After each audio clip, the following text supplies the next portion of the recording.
Évangile de Jésus-Christ selon saint Matthieu. Ne croyez pas que je sois venu pour abolir la loi ou les prophètes. Je suis venu non pour abolir, mais pour accomplir.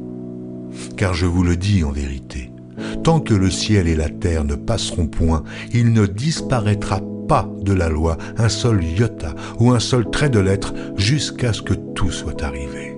Celui donc qui supprimera l'un de ces plus petits commandements et qui enseignera aux hommes à faire de même sera appelé le plus petit dans le royaume des cieux. Mais celui qui les observera et qui enseignera à les observer, celui-là sera appelé grand dans le royaume des cieux.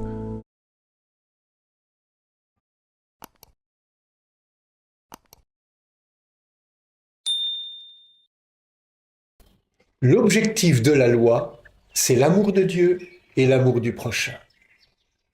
C'est ce qu'enseigne Jésus par ses paroles et ses actes tout au long des évangiles.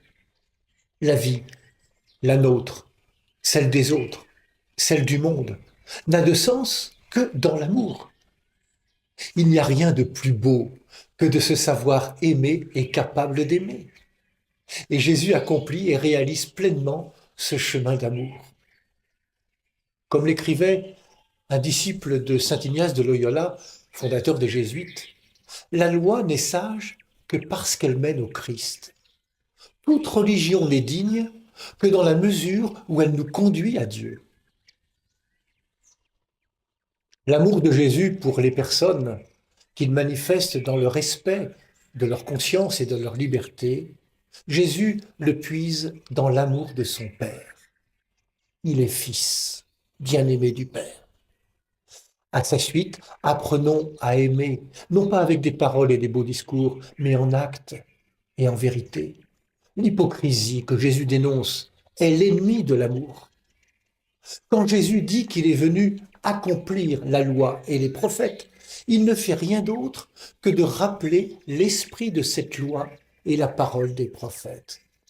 Oui, comme l'écrit l'apôtre Paul aux Corinthiens, la lettre tue, mais l'esprit donne la vie. Nous ne sommes pas sur cette terre pour suivre des règles et des prescriptions, mais pour avancer humblement sur le chemin de la sainteté. Au chemin de la perfection, qui souvent se réduit à une morale moralisante, Jésus préfère le chemin de la sainteté qui lui ouvre à une filiation. Je découvre devant Dieu que je suis fille et fils bien-aimé. Et ça change tout.